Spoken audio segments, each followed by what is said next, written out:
চাচা আবু তালেব মৃত্যু সজ্জায় নবী সাল্লাল্লাহু আলাইহি ওয়াসাল্লাম বারবার তাগাদা দিচ্ছেন, চাচা খালি একটা বার বলেন যে আশহাদু আল্লা ইলাহা ইল্লাল্লাহ ওয়া আশহাদু আন্না মুহাম্মাদান আবদুহু ওয়া রাসূলুহু। আপনার জন্য আমি মুহাম্মদ, আমি আল্লাহর নবী, আল্লাহর কাছে কান্নাকাটি করে হোক, সিজদায় করে হোক, যেভাবে হোক আপনাকে ইনশাআল্লাহ আমি জান্নাতে নিব। খালি একটা বার কি করেন, একটা বার বলেন। চারপাশে আবু জেহেল, আবু লাহাব, উতবা, শায়বা সব, তুমি কি আব্দুল মুত্তালিবের দিন ছেড়ে দিবা? এতদিন আব্দুল মুত্তালিবের দিনের উপর আছো, আজকে ছেড়ে দিবা? চাচা আবু তালেব আব্দুল মুত্তালিব তার দিনের উপরেই ইন্তেকাল করলেন।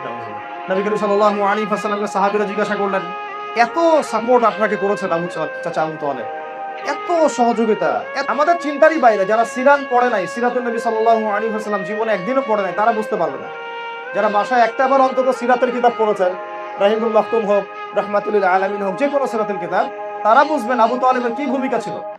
আমার তো মনে হয় পুরো মুসলিম বিশ্বের এখন সেই ভূমিকা নাই, একা চাচা আবু তালেবের যে ভূমিকা ছিল। শেষমেশ তিনি কালিমা পড়তে পারলেন না।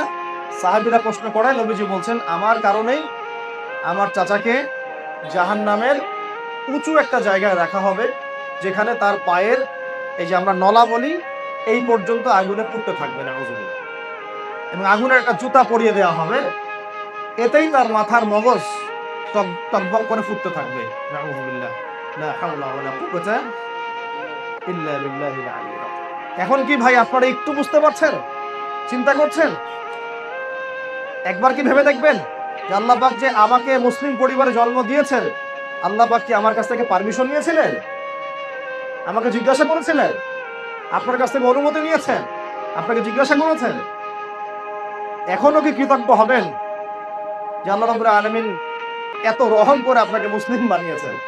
সেই মুসলিমের চলাফেরা দেখেন, রমাদান মাসেও নামাজ ছিল না অনেকের, রোজার হক ঠিক মতো ছিল না, রমাদান মাসেও কোরআন আগলায় ধরতে পারলো না, কোরআন তেলাওয়াতটুকু শিখতে পারলো না, রমাজানে কোরআনের খেদমত করতে পারলো না, রমাজানেও যাকাত দেয় নাই, রমাজানেও সুদ খেয়েছে, নাউযুবিল্লাহ, রমাজানেও ঘুষ নিয়েছে। কত কত মানুষ ঘুষ নিয়েছে রমাজানে, রমাজানে কত জেনা করা হয়েছে, নাউযুবিল্লাহ, রমাজানে কত মানুষ মাপে কম দিয়েছে, রমাজানে আমরা কত প্রতারণা করলাম আল্লাহর সাথে।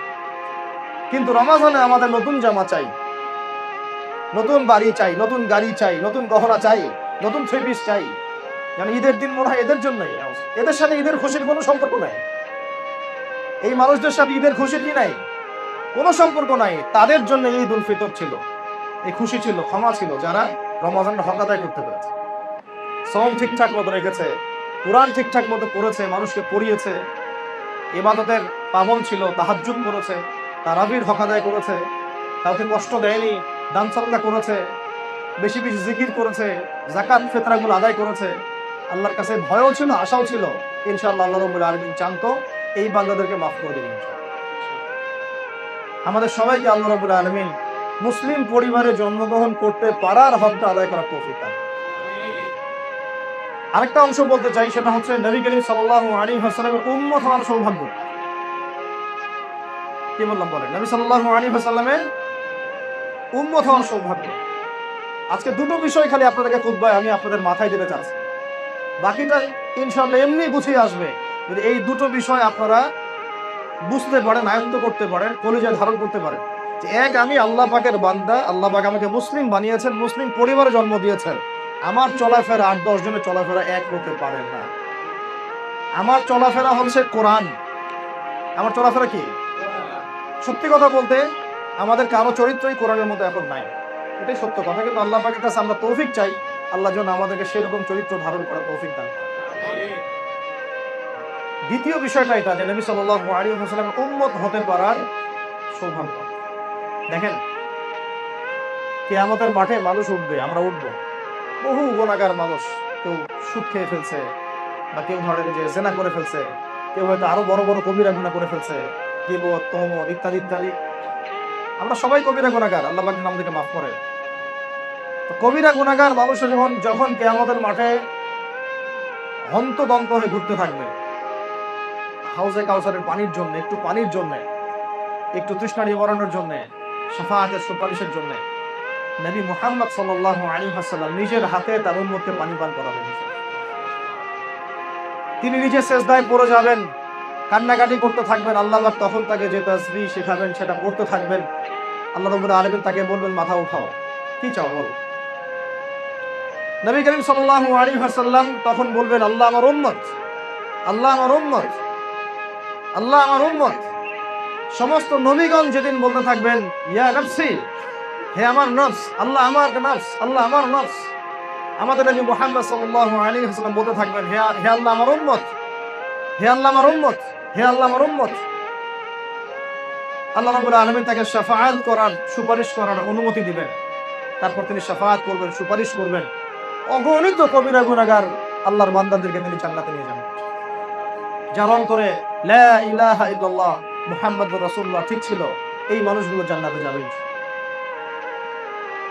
এখন সেই নবী মুহাম্মদ সাল্লাল্লাহু আলাইহি ওয়াসাল্লাম যিনি সুপারিশ করবেন, যিনি সুপারিশ করবেন, যিনি হাউজে কাউসারের পানি পান করাবেন, যাকে আল্লাহ পাক ইখতিয়ার দিয়েছিলেন দুনিয়াতে দোয়া করে নাও, তুমি একটা দোয়া চেয়ে নাও।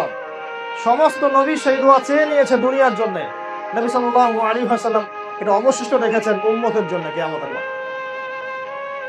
রাতের বেলা কেঁদেছেন, বলেছেন যে আমার ভাইদেরকে যদি দেখতে পারতাম। সাহাবীরা বলেছেন কারা আপনার ভাই, আমরা কি আপনার ভাই না? নবীজি বলছেন তোমরা আমার সাহাবী, আমার ভাই তারা যারা তোমাদের অনেক পরে আসবে, তোমাদের পরে আসবে, আমাকে না দেখেই আমার প্রতি ঈমান নিয়ে আসবে। বলতে থাকলে এটা নিয়ে 1 ঘন্টা বলা যাবে, কিন্তু কথা হচ্ছে নবী সাল্লাল্লাহু আলাইহি ওয়াসাল্লামের উম্মত হওয়ার এই যে সৌভাগ্য, অনেক নবীগণ আশা করতেন যে আমরা সেই সুযোগের উম্মত হব। নবী সাল্লাল্লাহু আলাইহি ওয়াসাল্লামের উম্মত হতে পারাটার জন্য অনেক নবীগণ আক্ষেপ করতেন, আশা করতেন। নবীগণ কি করতেন? আশা করতেন। এখন আপনাকে আমি জিজ্ঞাসা করতেছি, আমি জিজ্ঞাসা করতেছি, আল্লাহ পাক কি আপনাকে আমাকে জিজ্ঞাসা করেছিলেন যে তোমাকে কোন নবীর উম্মত বানাবো? বলেন। এবং উম্মতে মুহাম্মাদির মধ্যে অন্তর্ভুক্ত করব, তোমাকে উম্মতে মুহাম্মাদির মধ্যে খ্রিস্টান বানাবো, না মুশরিক বানাবো, না কাদিয়ানি বানাবো, না শিয়া বানাবো, এই কি বানাবো? আল্লাহ পাক কি তোমাকে আমাকে জিজ্ঞাসা করেছিলেন? এরাও কিন্তু উম্মতে মুহাম্মাদির মধ্যে, নাসারা এবং মুশরিক মাজুস এরাও কিন্তু উম্মতে মুহাম্মাদের মধ্যেই, কিন্তু এরা উম্মতে ইজাবা না, এরা উম্মতে দাওয়া, এদের প্রতি দাওয়াত দেওয়া হয়েছে। এরা ইতাআত করে কবুল করে নাই। এরা কি করে নাই? 2 ভাগে ভাগ করা যায়, উম্মতে মুহাম্মাদীকে 2 ভাগে ভাগ করা যায়। একটা হচ্ছে আনুগত্য যারা করেছে, ইসলাম কবুল করেছে, এরা মুসলিম। আর এই পুরো মানব জাতি যারা আছে পুরো বিশ্বে, মানুষ এবং জিন, সবার প্রতি কি মুহাম্মদ সাল্লাল্লাহু আলাইহি ওয়াসাল্লাম নবী নন? সবার নবীকে? একজন বুদ্ধিস্ট তার নবীকে শেষ নবী এখন বলেন? যে একজন খ্রিস্টান তার নবীকে ওরা মানে না, কি করে না? মানে না। কাফাতাল লিন্নাস বাশীরা ওয়া নাযীরা, পুরো মানব জাতির জন্য তিনি নবী। এই যে কোরআন, এটা কি আমাদের কিতাব শুধু? বলেন, পুরো মানব জাতির হেদায়েতের জন্য এই কিতাব। এখন কেউ মানে, কেউ মানে না। যে কেউ মানে মেনে মুসলিম হয়, কেউ মুখে মানে মনে মনে মানে না, সে মুনাফিক হয়। কেউ মানে, সে পরিপূর্ণ মানে, সে কি হয়? মুসলিম হয়। কেউ মুখে মানে মনে মনে মানে না, সে কি হয়? মুনাফিক হয়। আর কেউ একেবারে অস্বীকার করে, সে কি হয়? কাফের হয়। আবার কেউ মুখে মানে মনেও মানে কিন্তু কাজ করতে গিয়ে কবিরা গুনাহ করতে থাকে, তখন সে ফাসিক হয়ে যায় বা জালেম হয়ে যায়। বুঝতে পারলাম কি? বুঝতে পারি না? তো এখন আমাদের নবী সাল্লাল্লাহু আলাইহি ওয়াসাল্লাম উম্মত হতে পারাটা কি সৌভাগ্যবান ব্যাপার মনে হয় কিনা? সৌভাগ্যের বিষয় মনে হয় কিনা? এখন আমি যদি প্রশ্ন করি, তাহলে এখনো আপনার চেহারায় দাড়ি কেন নাই? আপনি উম্মতে মুহাম্মাদীর অন্তর্ভুক্ত একজন মানুষ। আপনি আব্রাহাম লিঙ্কনের অনুসারী না, আপনি কার্ল মার্কসের উম্মত না, আপনি লেনিনের উম্মত না, স্টেলিনের উম্মত না, আরো অনেকের নামই তো আছে, আপনারা তো জানেন। আপনি কার উম্মত? উম্মত মানে কি? নবী সাল্লাল্লাহু আলাইহি ওয়াসাল্লাম কি আসলে? উনি কে? উনি ইমাম। উনি কি? ইমাম। আমরা আনুগত্য করব। উনি নেতা গাইড দিবেন, আমরা সেভাবে চলবো। উনি আধ্যাত্মিক রাহবার, তিনি যেদিকে নিয়ে যাবেন আমরা সেদিকে যাব। উনি সুপারিশ করবেন, আমরা তার আনুগত্য করব। উনি ডানে বলতে গেলে ডানে যাব, বামে বলতে গেলে বামে যাব। থুতু যদি উনি ফেলেন, সেটা গায়ে মেখে নিলে। সাহাবীরা মাখেন নাই? ওযু করেছেন, পানি অবশিষ্ট ছিল, সেই অবশিষ্ট পানি খান নাই, গায়েটা মাখেন নাই। ঘামছেন, ঘাম মুছতেছেন, এইভাবে সাহাবীরা এটাকে সংগ্রহ করেন নাই। এই হচ্ছে ইমাম, এই যে নেতা। এই যে ইমাম, নেতা, নবী, অনুসারী বলতে কি বোঝায়? আমরা যে ইতাআত করব, আমরা যে তার সুন্নাত অনুসরণ করব, আসলে কিভাবে অনুসরণ করব? এইভাবে ঘাম মুছে ফেললে তুলে নিতে হবে। থুতু কফ ফেলেছেন, উঠাই নিতে হবে। অজু করে পানি রেখে দিয়েছেন, ওই পানি নিজে সংগ্রহ করার জন্য কারাকারি করতেন সাহাবীরা। দৃশ্যগুলো কি চিন্তা করতে পারেন? দৃশ্যগুলো একটু চিন্তা করেন। অনুসারী কাকে বলে? তাহলে এখন আমাদের ব্যক্তি জীবন থেকে আসে, আমার বডির মধ্যে নবীর পোশাক নাই কেন? ওই পোশাকে নামাজ হবে কি হবে না সেটা আলাদা মাসআলা। আমার শরীরে নবীর মতো তাকওয়ার পোশাক নাই কেন? আমি তো তার উম্মত। তারও আগে কথা হচ্ছে, আমি তারপরেও অন্য মানুষকে নবী হিসেবে কিভাবে মানতে পারি? আমি তারপরেও আল্লাহ পাক যখন তাকে শেষ নবী করে পাঠিয়েছেন, তারপরেও আমি অন্য কাউকে নবী হিসেবে কেমনে মানতে পারি? কিভাবে যে মানতেছে তার সাথে আমার চলাফেরা থাকতে পারে? কিভাবে যে মানতেছে ওর সাথে আমার ওঠা বসা হতে পারে? ওর সাথে আমার রিজিকের ব্যবসা লেনদেন কিভাবে হতে পারে? আমি কেমন করে তার পণ্য ব্যবহার করতে পারি? যদি গায়রব থাকে, ব্যক্তিত্ব থাকে এবং নবীর প্রতি সত্যিকারের মহব্বত থাকে, কিভাবে তাকে কেউ গালি দিচ্ছে আমি তার পক্ষপাতিত্ব করতে পারি? কিভাবে তাকে নিয়ে মানুষ ব্লগে দিচ্ছে আমি তার পক্ষপাতিত্ব করতে পারি? কিভাবে আমি তার বিরুদ্ধচারীদের সঙ্গ দিতে পারি? তারপরে আসবে এই কথাগুলো। আমার শরীরটা কেন এখন তার মতো হলো না? আমার বয়স 20, 25, 30, 40, 50 হয়ে গেল, এখন পর্যন্ত আমার বুঝ আসলো না যে আমি কারোর মত, কাকে ফলো করতে হবে? তাহলে কেন দাড়ি নাই? কেন আমাদের মাথায় সবার টুপি নাই, পাগড়ি নাই? কেন আমাদের জুব্বাগুলো ঠিক হচ্ছে না, বা পোশাক ঠিক হচ্ছে না? টাকনুর নিচে কিভাবে কাপড় পরতে পারি? টাকনুর নিচে পড়লেই জাহান্নামে যেতে হবে। সত্যি কথা বলছি এটা, যে কেউ যদি দাড়ি এক মুষ্টি রেখে এভাবে ছেটে ফেলে, অনেক সাহাবীর আমল আছে এর উপরে, জায়েজ, ঠিক আছে। আবার ধরেন কোন একজন ব্যক্তি দাড়ি হালকা হালকা রেখেছেন, পুরোপুরি ছেড়ে দেয় নাই, এর কারণে সে জাহান্নামে যাবে সরাসরি, এমন কোনো কথা নাই। আমি কিন্তু কাটতে উৎসাহিত করলাম না, কথা উল্টা দিকে নেবেন না। বাঙালিদেরকে ওয়াজ করা মুশকিল বিষয়। কথা বলবেন একটা, নিবে আরেকটা। আমি কিন্তু দাঁড়িয়ে আপনাকে কাটতে বলি না, বলছি মনে করেন কেউ আমাদের মতো ছেড়ে দেয় নাই, হ্যাঁ, এই ভাইদের মতো রেখেছে, কথার কথা এক্সাম্পল দিচ্ছি, এর কারণে সে সরাসরি জাহান্নামে যাবে বা আগুনে জ্বলবে এমনটা হাদিসে পাওয়া যায় নাই। যদি পান আমাকে জানায়। কিন্তু টাকনুর নিচে কাপড় পরলে ওই অংশটুকু জাহান্নামে যাবে, এটা হাদিস আসছে। কথা বুঝতে পারলাম?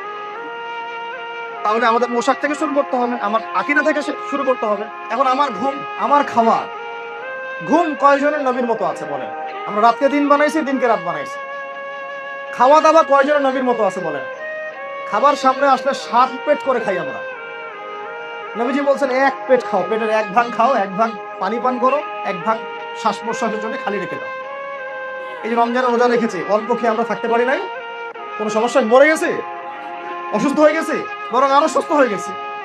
রমজানের আগে কোলেস্টেরল ছিল দেখা গেল 300, রমজানের পরে দেখবেন কোলেস্টেরল হয়ে গেছে 150। এমন হয় নাই? ব্লাড প্রেশার ঠিক হয়ে গেছে, ডায়াবেটিস ঠিক হয়ে গেছে, তাই না? রমজান রোজা রেখে মানুষ সুস্থ হয়ে গেছে, আলহামদুলিল্লাহ। এর মধ্যে শেফা আছে। চীনের না জাপানের একজন বিজ্ঞানী গবেষণা করেছিলেন রমজানের কোষের উপরে, রোজা রাখার উপরে, ফাস্টিং থেরাপি, নোবেল পুরস্কার পাইছে। আর আল্লাহ পাক সেটা আমাদেরকে এমনি দিয়ে দিয়েছেন রমজানের মধ্যে দিয়ে, সুবহানাল্লাহ। এরপরে সপ্তাহে 2 দিন রোজা রাখার কথা আসছে হাদিসে, মাসে 3 দিন রোজা রাখার কথা আসছে। তো কথা হচ্ছে আমরা কেন খাওয়া দাওয়ার মধ্যে ঠিক হতে পারতেছি না? তারপরে আমাদের মুআমালা, এই যে আমাদের পরিবারগুলোর দিকে তাকা, পরিবারের মধ্যে কি সত্যি সব সুন্নত আছে? আমরা এখন পরিবার লোককে বলি ওই দিনগুলো কতই ভালো ছিল, যে আমরা সবাই একটা থালে সবাই একসাথে বসে খাইতাম। এখন এত ব্যস্ততা, এখানে সফর, আমরা একসাথে থালে খেতেও পারি, এটা সুন্নত। একসাথে ভাইরা মিলে, পরিবারের সবাই মিলে বসে খাওয়া, হৃদ্যতা বাড়ে, মহব্বত বাড়ে, খাবার ভাগাভাগি করে খাওয়া। পারিবারিক বন্ধন একটা নিয়ামত। এই বন্ধন আল্লাহ যাদেরকে দিয়েছেন তারা সৌভাগ্যবান, তারা খুশনসিব। অনেক নবীদের ভাগ্যেও পরিবারে কষ্ট ছিল, অনেক নবীদের ভাগ্যেও। নূহ আলাইহিস সালাম একদম দুর্দান্ত নবী, উলুল আজম নবীদের মধ্যে একজন।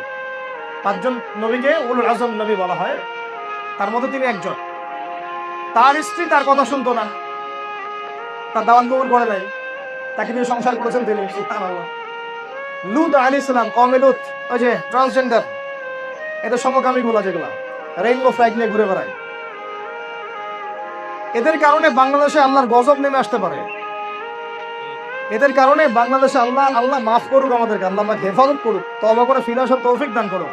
আমাদের ভয় হয় এই মানুষগুলোর কারণে আল্লাহর গজব নামতে পারে।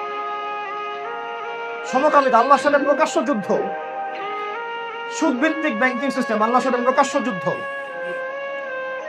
কথাগুলো বলতে হবে কাউকে না কাউকেই, আপনাদেরকে জানতে হবে, মানেন না মানেন শুনতে হবে, পরে আপনার হিসাব আপনার, আমার হিসাব আমার।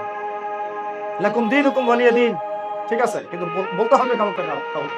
আমাদের সবাইকে বলা উচিত, আমাদের সবার কথা বলা উচিত, অন্ততপক্ষে কথাটুকু বলা উচিত। এটা হারাম, কবিরা গুনাহ, এত বড় গুনাহ যার কারণে আল্লাহ পাক কওমে লূতকে একদম পাথর নিক্ষেপ করে হত্যা করেছেন, মানে ধ্বংস করেছেন। একবারে জমিন থেকে আসমানে উঠাইছেন, উঠায় পাথর নিক্ষেপ করে সবগুলোকে থাতলা করে উল্টা দিকে দাফন করে দিয়েছে। জর্ডানের ডেড সি এর জাজল্যমান দৃষ্টান্ত হয়ে আছে এখন, ওই জায়গায় ঘটনা ঘটেছে। এই কওমের নাম সাদুম গোত্র ছিল। এই লূত আলাইহিস সালামের স্ত্রী তার অনুগত ছিল না। পারিবারিক বন্ধন অনেক বড় নিয়ামত। নবী সাল্লাল্লাহু আলাইহি ওয়াসাল্লাম অনেক চাচা তার অনুগত ছিল না। আবু জাহল কি তার চাচা না? আবু লাহাব তার চাচা না? কথা শুনে না।